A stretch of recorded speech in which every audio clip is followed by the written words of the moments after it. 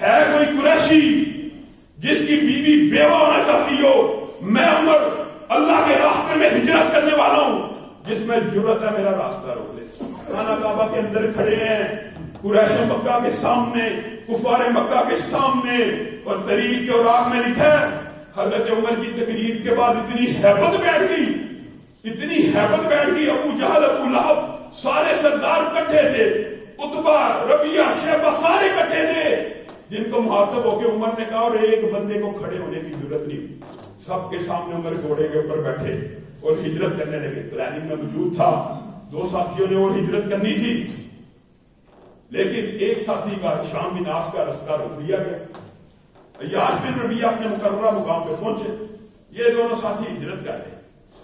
اب ابو جہل وغیرہ حضرت عمر کو تو نہیں تھے روک سکتے، پلاننگ یہ کی عیاش بن ربیعہ جو جا رہے ہیں نا حضرت عمر کے ساتھ، ان کو کسی طرح روکا جائے۔ پلاننگ کی، پیچھے گھوڑے دوڑائے۔ اب حضرت عمر مدینہ کے قریب پہنچ چکے تھے، حضرت عیاش بھی مدینہ کے قریب پہنچ چکے تھے۔ ابو جہل نے پینترا پھینکا، کہا عیاش رکو، یہ ان کے چچیرے بھائی بھی تھے، رک گئے، تمہاری ماں نے نظر مانی ہے۔ کیا نظر مانی ہے؟ جب تک عیاش واپس نہیں آئے گا میں بالوں میں کنگھی نہیں کروں گی۔ کیا مطلب؟ عربوں میں جوئیں بالوں میں پڑی ہوتی تھی عام بوڑھی عورتوں میں، تو کنگھی کیے بغیر اس تکلیف سے نجات نہیں تھی ملتی۔ تیری ماں نے نظر مانگی ہے کہ بال میں کنگھی نہیں کرے گی، یعنی اپنے سر کو اذیت اور تکلیف دے، اور تیری ماں نے نظر مانگی ہے کہ جب تک عیاش واپس نہیں آئے گا میں دھوپ میں اپنے بدن کو نہیں سیکوں۔ حضرت عیاش ماں کی ایک پیار محبت کے تحت مجبور ہو جائے۔ حضرت عمر روک رہے ہیں، اللہ کی قسم یہ اللہ کا دشمن ہے، یہ تیرے ساتھ فریب کر رہا ہے، یہ تجھے دھوکہ دے رہا ہے، یہ پیترا بدل رہا ہے میری۔ یہ بھی بات یاد رکھیے، حضرت عمر کے بارے میں مشہور واقعہ پتا ہے نا، آدھی جائیداد اللہ کے راستے میں قربان کی، ایک دفعہ ہوا نہیں، ہجرت کے موقع کے اوپر عیاش کو کیا کرتے ہیں روکنے کے لیے، صرف روکنے۔ عیاش تو پتہ میں مالدار آدمی ہوں، تجھے پتہ ہے مکہ میں بھی میری دولت ہے، تاجر ہوں، دکاندار ہوں، یہ ہوں، تجھے پتہ ہے نا میں مالدار ہوں، پتہ ہے میں اپنی آدھی دولت، آدھی جائیداد تیرے نام کرتا ہوں، اس کے ساتھ مت لے۔ حضرت عیاش لیکن ماں کی محبت میں ان کے ساتھ چلے جاتے ہیں۔ حضرت عمر روکتے کہتے ہیں رک جا پھر، یہ لے میری اونٹنی، میں تجھے گارنٹی سے کہتا ہوں انہوں نے تیرے ساتھ دھوکہ کرنا، جب دھوکہ کرنے لگے اونٹنی میں بیٹھ گیا، اونٹنی بھی اپنی نہیں ادا کر دی۔ ہوا یہی، مکہ کے قریب پہنچے ابو جہل اور ان کے ساتھی نے ان کے ساتھ معاملہ کیا، ان کو گرفتار کر لیا۔ حضرت عمر بڑے ہی زیادہ غمگین ہوئے، اور اس وقت صحابہ نے یہ اجتہاد سمجھا کہ جو بندہ ہجرت کے دوران خود واپس چلا جاتا ہے نعوذ باللہ کفر کے علاقوں میں، اور یہ مسئلہ شرعی طور پہ درست ہے، ہجرت مکمل ہونے کے بعد کفار کے وطن میں نہیں جانا چاہیے، لیکن ابھی یہ اصول و ضوابط طے نہیں تھے۔ حضرت عمر نے یہی سمجھا کہ یہ ہجرت سے پھر گیا تو نعوذ باللہ اسلام سے بھی پھر گیا۔ جب اللہ رب العزت نے یہ آیت نازل کی کہ اے بندو جو اپنی جانوں پہ ظلم کر چکے ہو، لا تقنطوا، تم مایوس نہ ہونا، تو حضرت عمر سب سے پہلے دیکھیں خیر بھائی کا جذبہ کیا ہے، عیاش کو اور شام کو ہاتھ لکھ رہے ہیں۔ اللہ نے آیتیں نازل کر دی ہیں کہ یا عبادی الذین اسرفوا علی انفسہم، اے وہ بندو جو اپنی جانوں پہ ظلم کر بیٹھے ہو، اللہ کی رحمت سے نا امید نہ آ جاؤ، ہجرت کر لو۔ اور حضرت عمر دلیر کیسے ہیں؟ حضرت عمر کی حکمت عملی بہت معاملوں میں مختلف رہی ہے۔ احد کے میدان کی دلیری وہ بعد میں بیان کرتا ہوں، میرے ذہن میں ایک اور واقعہ آ گیا۔ سہیل بن عمر، آپ کو پتا صلح حدیبیہ کے دوران وہ آیا تھا، صلح کا معاہدہ کیا، ابھی صلح کا معاہدہ ہو رہا تھا، مشہور واقعہ صلح حدیبیہ کا۔ معاہدے کے دوران ہی حضرت ابو جندل، پتہ ہے نا حضرت ابو جندل آتے ہیں، وہ سہیل کے بیٹے تھے، سہیل بن عمر ہی معاہدہ کر رہا، اس کا اپنا بیٹا ابو جندل بیڑیوں میں آ گیا۔ نبی کریم صلی اللہ علیہ وسلم کو سہیل کہتے ہیں کہ میرا بیٹا آ رہا ہے بیڑیوں میں جھگڑا ہوا، اس کو پتا لگا مسلمان واپس جا رہے ہیں، میں بھی ان کے ساتھ چلا جاؤں گا، اس کو واپس کر دو۔ نبی کریم صلی اللہ علیہ وسلم کہتے ہیں ابھی معاہدہ تو مکمل نہیں ہوا، اس کو میری خاطر چھوڑ دے، اگر تو کہتا ہے محمد صلی اللہ علیہ وسلم کہ اس کو چھوڑ دیا جائے تمہارا ہمارا کوئی معاہدہ نہیں ہوگا۔ حضرت عمر جز بز ہو رہے ہیں، نبی کریم صلی اللہ علیہ وسلم اور سہیل کی گفتگو سن کے کہا آقا اس کو ہرگز واپس نہیں کیا جائے گا کیونکہ ابھی تک معاہدے کے اوپر دستخط نہیں ہوئے. نبی کریم صلی اللہ علیہ وسلم نے کہا نہیں، اگر یہ شرط اس شرط وجہ سے ایک بندے کی وجہ سے دوبارہ جنگ ٹوٹ پڑتی ہے تو محمد صلی اللہ علیہ وسلم ان کو رخصت دیتے ہیں. اور ابو جندل کو پیار سے سمجھایا بیٹا فکر مت کرنا، ایک دن تو آزاد ہو کے آئے گا، اپنے باپ کے ساتھ واپس چلا جائے. اب یہ تو مجال نہیں حضرت عمر کی کہ نبی کریم صلی اللہ علیہ وسلم کے فرمان کے آگے بول سکتے. کرتے کیا؟ اب سہیل بن عمر پورا معاہدہ لے کے اپنے بیٹے کو واپس لے کے جا رہے ہیں. اس کے ساتھ ساتھ چلنا شروع ہو جاتے. مشرکوں کا خون مباح ہے، مشرکوں کے خون کی اجازت ہے. ساتھ اپنی تلوار میان سے رکھی ہے کہ ابو جندل تلوار نکالے گا اور اپنے باپ کی گردن کو کاٹے گا. لیکن حضرت ابو جندل کہتے ہیں اس دن عمر نے ایک ترکیب استعمال کی تھی میرے سامنے تلوار کرنے کی، لیکن ابھی میرا ایمان اتنا مضبوط نہیں تھا کہ اپنے باپ کی گردن کو کاٹ. لیکن حضرت عمر کی خواہش یہی تھی کہ خود اپنے ہاتھ سے تلوار چلا لے، معاہدے کے اوپر اثر بھی نہیں پڑے گا، بیٹے نے باپ کو قتل کیا آزاد بھی ہو جائے گا. یعنی تکلیف اتنی تھی. اور احد کے میدان کے اندر جب ابو سفیان نے کہا تھا محمد صلی اللہ علیہ وسلم وفات پا گئے، دیکھیں کفار کے سردار کی ترتیب اور گنتی دیکھیں، کیا تم میں محمد صلی اللہ علیہ وسلم زندہ ہیں؟ خاموشی رہی. ابو بکر زندہ ہیں، پہلا نام کس کا لیا؟ اگر محمد صلی اللہ علیہ وسلم دنیا سے چلے گئے تو ابو بکر پھر دین کو کھڑا کر دے گا. دوسرا نام لیا ابو بکر کا لیا تو تیسرا نام کس کا لیا؟ کفار کو بھی صحابہ کی ترتیب کا پتہ ہے. لیکن افسوس آج کے مسلمان کو اس ترتیب کا کوئی خیال نہیں. آج کا مسلمان کس وسوسے کس جھوٹے پروپیگنڈے کا شکار ہے. ابو سفیان نے کہا عمر بن خطاب موجود ہے، باقی تو خاموش رہے. حضرت عمر کی جرأت بھی تھی، غیرت تھی. کہا ہاں اللہ نے ذلیل کرنے کے لیے تجھے رسوا کرنے کے لیے عمر کو زندہ رکھا ہے. فوری جواب دے دیا. ابو سفیان نے نعرے کو بلند کیا، اعلو حبل، حبل کا نام بلند ہو. بت کا جیت چکا تھا، جب اپنے طور کے اوپر جنگ جیت چکا اس نے نعرے کو بلند کیا. حضرت عمر نے کہا اللہ اعلی واجل، تو حبل کی بات کرتا ہے، اللہ سب سے افضل ہے. ابو سفیان نے جواب میں کیا کہا؟ لنا عزا ولا عزا لکم، ہمارے پاس عزا کا بھی بت ہے، تمہارے پاس کوئی بت نہیں. حضرت عمر نے کہا اللہ مولانا ولا مولا لکم، میرا والی وارث ہمارا والی وارث اللہ ہے اور تمہارا والی وارث اللہ نہیں ہے. کہا یہ جنگ ہے. ابو سفیان کی ڈائلاگ ہو رہا ہے احد کے میدان کے اندر، پہاڑ کے اوپر اور نیچے سے. ابو سفیان نے کہا یہ جنگ ایک ڈول ہوتی ہے، ایک میدان ہوتی ہے، کبھی اس کا پلڑا ادھر جاتا ہے، کبھی اس کا پلڑا ادھر جاتا ہے. عربی کا مشہور خطاب ہے. ہم نے بدر کا بدلہ لے لیا، بدر میں ہمارے مارے گئے تھے، احد میں تمہارے مارے گئے. حضرت عمر کی غیرت نے پھر گوارا نہ کیا. کہا کیا بکواس کرتا ہے ابو سفیان؟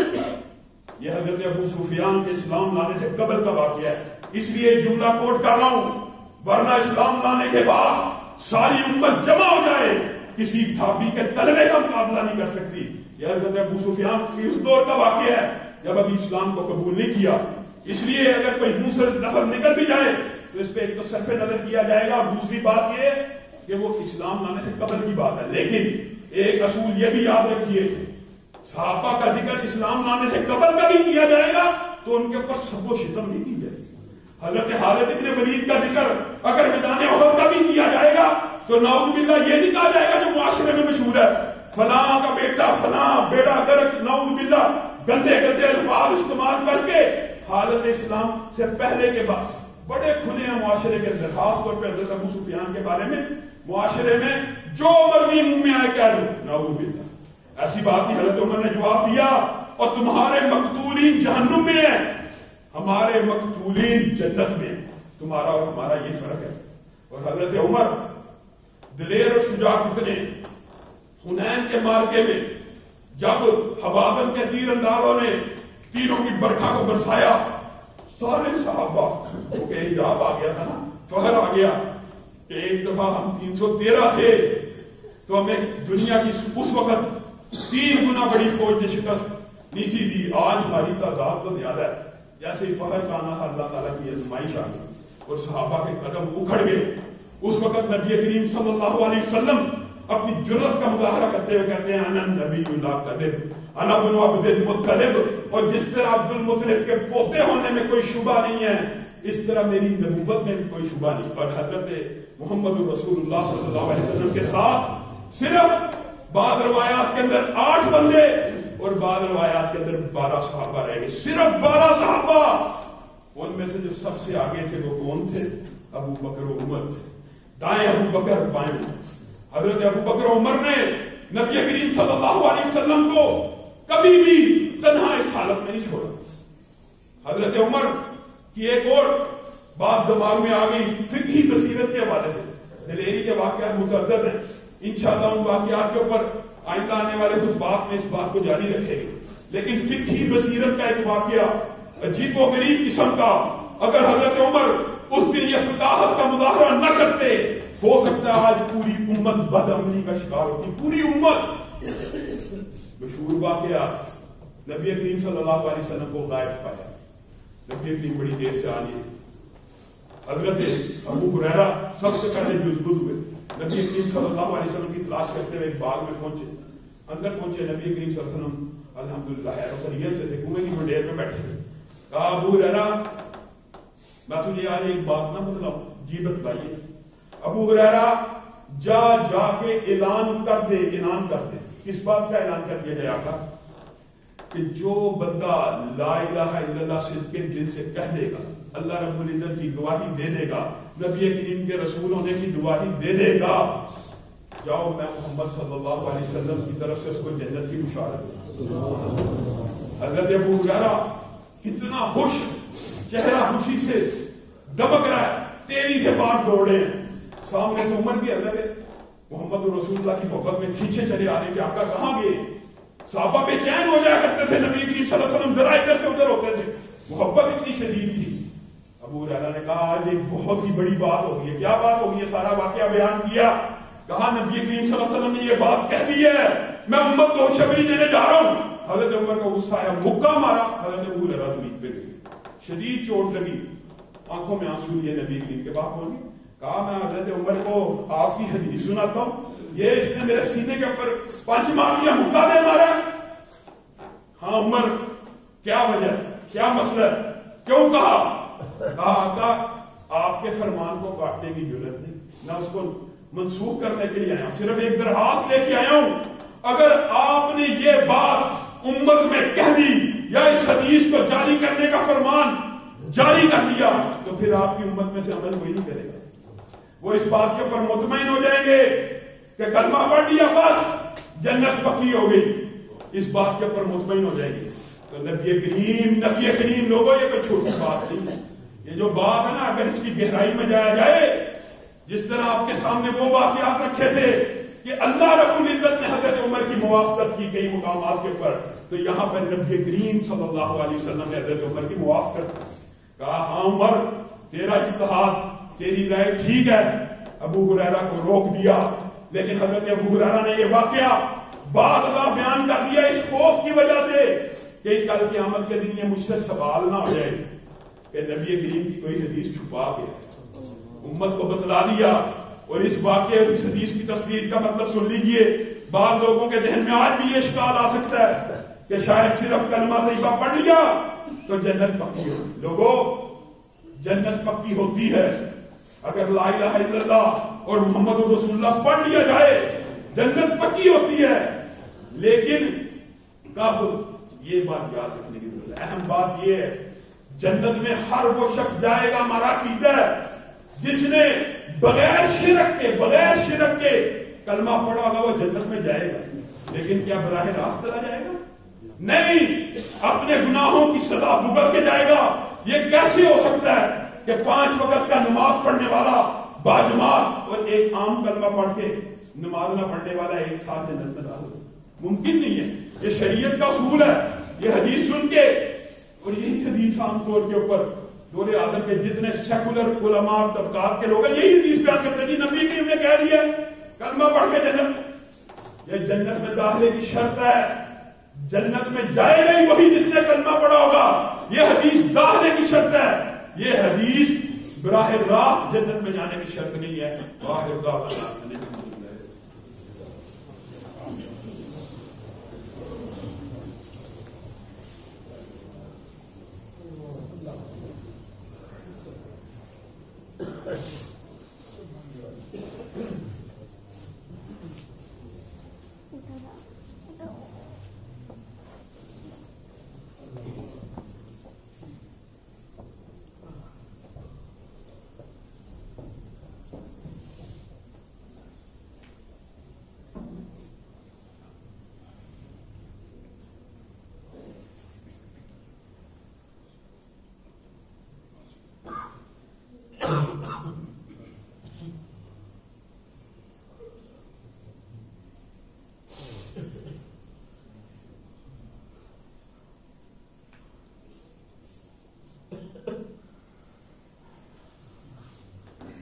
الحمد لله نحمده ونستعينه ونستغفره ونؤمن به ونتوكل عليه ونعوذ بالله من شرور انفسنا ومن سيئات اعمالنا من يهده الله فلا مضل له ومن يضلل فلا هادي له واشهد ان لا اله الا الله واشهد ان محمدا عبده ورسوله اما بعد فان خير الحديث كتاب الله وخير الهدي هدي محمد صلى الله عليه وسلم وشر الامور محدثاتها وكل محدثة بدعة وكل بدعة ضلالة وكل ضلالة في النار.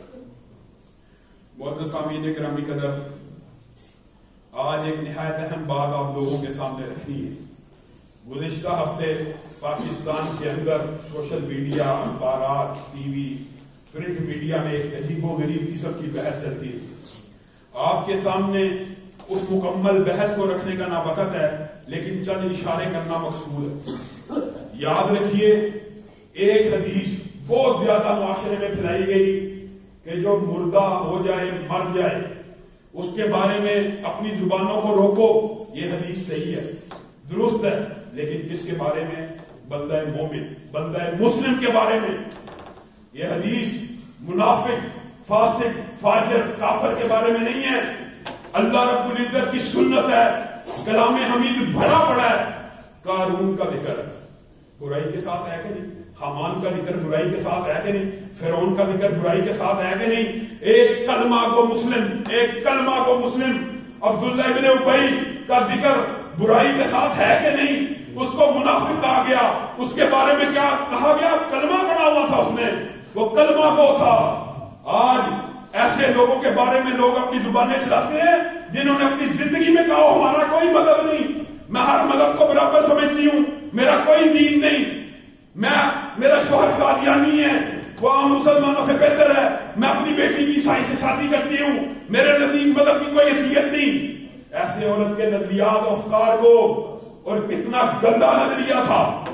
جن کی عمریں کچھ زیادہ اس بات کو جانتے ہیں، یہی وہ عورت ہے جس کی وجہ سے پاکستان میں توہین رسالت کا بل پاس ہوا. اس عورت کی وجہ سے. کیوں؟ اس نے نعوذ باللہ چوکوں اور چراہوں میں، اسمبلی کے فلور کے اندر بھی بعض جگہ نبی کریم صلی اللہ علیہ وسلم کا جو لفظ امی ہے، یہ نبی کریم کا اعزاز ہے. اس بدبخت عورت نے اس بارے میں ایسا ترجمہ کیا کہ وہ ترجمہ بھی میں آپ کے سامنے نہیں کر سکتا. نبی کریم صلی اللہ علیہ وسلم کا یہ اعزاز ہے. اللہ رب العزت آپ اور مجھے مخاطب ہو کے کہتا ہے، دیکھو تمہارے پہ وہ نبی آیتیں پڑھ رہا ہے کلام حمید کی، وہ تمہیں آیتیں سنا رہا ہے جو اس سے پہلے تمہارے اندر 40 برس رہا. کیا اس نے کبھی لکھا تھا؟ کیا اس نے کبھی کوئی کتاب کھولی تھی؟ یہ اعزازن بات بیان کی جا رہی ہے. اس بے ضمیر عورت نے ان پڑھ کے معنوں میں ایک لفظ بولا. اس وہ کہا جس امت کا نعوذ باللہ نبی ایسا ہو، اس امت نے کیا پڑھا؟ اس عورت کی وجہ سے توہین رسالت کا بل آپا نثار فاطمہ نے اسمبلی میں پیش کیا. اور دیکھیے خدا کا کرنا کیسا ہوتا ہے. اس عورت کے بارے میں کہتے ہیں بات نہ کی جائے. نبی کریم صلی اللہ علیہ وسلم ساری زندگی منافقوں، فاسقوں، فاجروں کے بارے میں خبر دیتے رہے. اسلام کا اصول ہے جرح و تعدیل. ائمہ کے بارے میں جرح کرتا ہے، ائمہ کے بارے میں، مسلمان ائمہ کے بارے میں جرح ہوتی ہے. انہوں نے کبھی زندگی میں کوئی جھوٹ تو نہیں تھا بولا. ایک مرتبہ بھی کوئی راوی حدیث جھوٹا ثابت ہو جائے، ایک مرتبہ بھی کہ اس نے جھوٹ بولا، وہ حدیث کو روایت نہیں کر سکتا. اور تم کہتے ہو ایسے لوگوں کے بارے میں جرح نہیں ہونی چاہیے. تبت یدا ابی لہب وتب، اللہ جرح کر رہا ہے. بدبختوں کے بارے میں اللہ کلام حمید میں بیان کر رہا ہے. سامری جادوگر کا واقعہ، فرعون کا واقعہ، تفاصیل موجود ہے. لیکن ایک دوسری حیرت انگیز بات ہوئی. پھر اس عورت کا جنازہ ہوا، اور جنازہ پڑھانے والے کی قسمت دیکھیے، اور جس کا جنازہ پڑھایا جا رہا ہے اس کی قسمت بھی دیکھیے. عورت اور مرد پیچھے صف میں اکٹھے کھڑے ہیں. ایک مرد کھڑا ہے، ایک عورت، ایک مرد کھڑا ہے، ایک عورت. عورت اور مرد اکٹھے کھڑے ہیں. شریعت کا مذاق اڑایا جا رہا ہے، دین کا استہزاء اڑایا جا رہا ہے. یہ شعائر اسلامی ہے. ہم یہ نہیں کہتے، ہم کہتے ہیں پاکستان کے اندر ہر مذہب کو اپنے مذہب کے مطابق آزادی ہے، جیسے مرضی رسومات ادا کرے، لیکن کسی بے مذہب اور بد مذہب کو اسلام کا مذاق اڑانے کی اجازت نہیں ہے. اپنے مذہب کے مطابق جو مرضی کرو. تم نے اسلامی شعار کا مذاق اڑایا. یاد رکھیے یہ بھی مسئلہ. وہ لوگوں نے سوالات بھی بہت کیے. عورت نماز جنازہ پڑھ سکتی ہے؟ پڑھ سکتی ہے. باقی نمازیں پڑھ سکتی ہے، یہ پڑھ سکتی ہے. لیکن شرائط کیا ہے؟ کیا عورت اور مرد ایک صف میں اکٹھے کھڑے ہو سکتے ہیں؟ خدا کی قسم کتنی عجیب بات ہے. اجماع امت ہے عورت اور مرد ایک ہی صف میں بغیر حاجب کھڑے نہیں ہو سکتے. ایک صف میں کھڑے ہونے کی ایک ہی صورت میں اجازت ہے.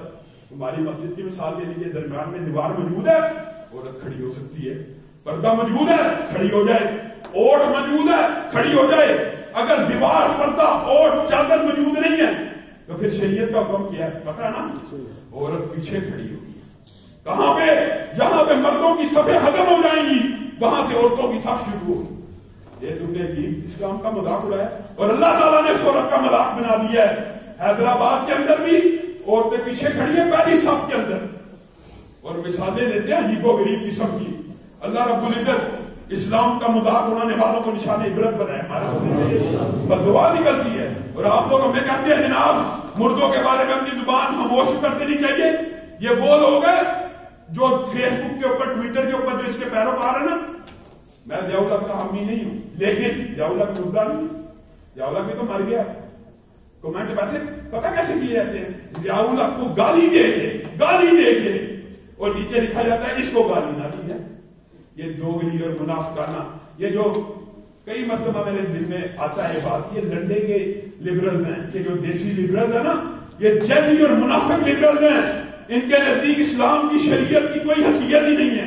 اللہ رب العزت جو کہا گیا, جو سنا گیا, اس کو سمجھنے کی توفیق عنایت فرمائے. سبحان ربک رب العزت عما یصفون وسلام علی المرسلین والحمد للہ.